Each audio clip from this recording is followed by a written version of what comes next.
her daughter will carry it, and her daughter will carry it. So it isn't a game anymore. It isn't a little box that you can press buttons and run around and have fun with. We are now seriously jeopardizing the future generations, for as long as there is a female line, of our children's children. And that is, to me, the most scariest aspect of all of this. All right, now if you've just tuned in, we're chatting to Barrie Trower, who is a retired British military intelligence scientist. For years and years he's worked in microwave and stealth warfare, and his particular expertise was on the impact of this radiation on health and brain functioning. And he is here. We are chatting about microwaves, we are talking about Wi-Fi, we're talking about cell phone masts, we're talking about the damage done to vulnerable groups of people. Everyone, of course, is vulnerable, but there's some groups that are more vulnerable than the others. And kids texting, and you know that they can spend hours and hours and hours texting. Bad news. But give us a call on 883-0702 if you've got any questions, and we'll take them right after this. All right, well, let's go to Lance. And Lance, thank you. You've been holding on for quite some time, and you're chatting to Barrie Trower. And you've got a question. Yeah, I do. Thanks, Jen. Barrie, I've got a question. We work in an office building. We're on the first floor.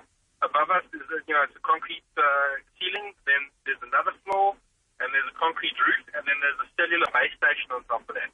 And I must be honest, I'm not entirely happy about that. And I'd like to, my question is really sort of, what are the implications of that? Is that actually quite dangerous, number one? And number two, is there something we can actually do to our ceiling, like literally foil it and then earth the foil, something like that to actually reduce the radiation? Good afternoon, sir. The first part of your question with the transmitter on the roof, there is research from India, from the professor in India from a university, that shows that people living beneath a transmitter tend to suffer more neurological damage than people who do not have transmitters on their roof. In other words, you will have psychiatric problems. You will also have a reduced immune system. In other words, it could mean that you have more colds, more coughs, longer colds, longer coughs, and your general health could deteriorate. That has been tested experimentally and published. The second part of your question, sir, the second part of your question, sir, is there something you can do to, like bursting a boil, I believe you said. Was that correct, sir? Oh, no. Putting foil, tin foil in our room. Oh, tin foil. I thought you said bursting a boil. Oh, no. Literally like putting tin strips, rolls of tin foil in the roof and then earthing it, something like that. Yes, sir. Okay. This can be done, sir, but not tin foil. Tin foil actually has little microscopic holes and lets the radiation through and in fact focuses it. What you could use is aluminium tin, which they use in the building industry, radiator foil, aluminium foil, the thick insulating aluminium foil. That between you and the roof, shiny side to the roof, that will reduce the radiation coming in.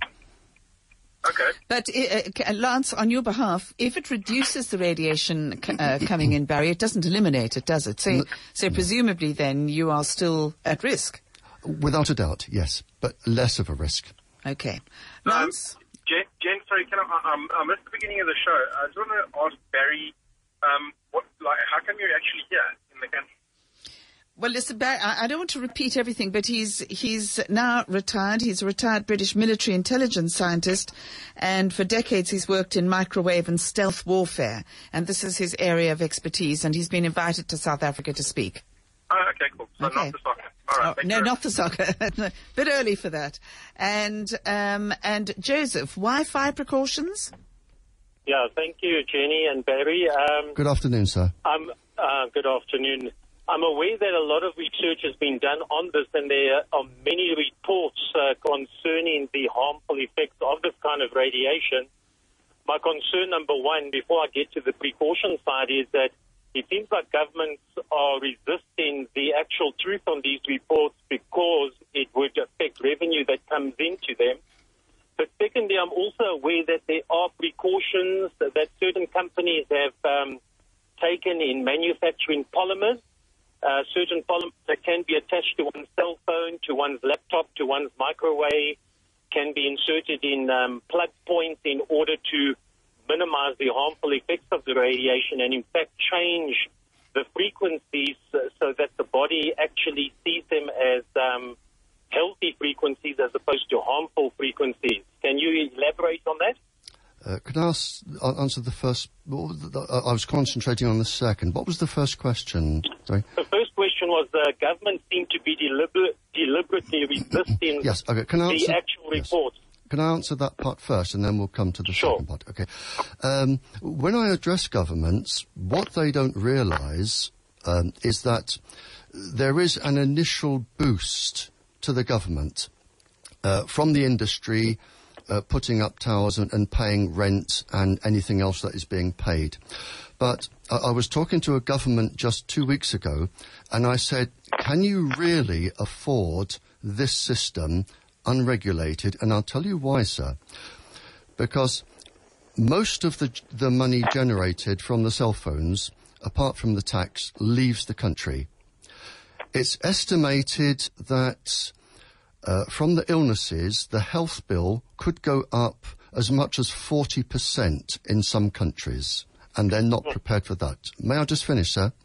The third aspect of this, and this has been calculated by the Times, an editor in the Times, that the cost to the planet in making the pollinating insects sick that pollinate the plants that feed the planet, the cost could be as much as 33 trillion, that's a million US dollars a year.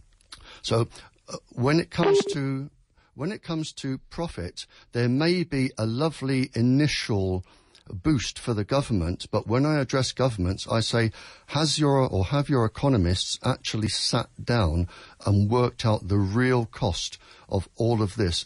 And they haven't. That's the first part of your question, sir. The second part was... Well, I think you've answered that in full. Let's move on. Ryan, you've touched on the answer that Barrie has just given about pollinating insects, and your question is about bee colony collapse disorder. Hi there, Ryan. All right, Ryan from Gallimana asked the question about bees, which are in trouble, and that, of course, is pollination. That's what we're talking about. I could expand on that just one thing. Yes.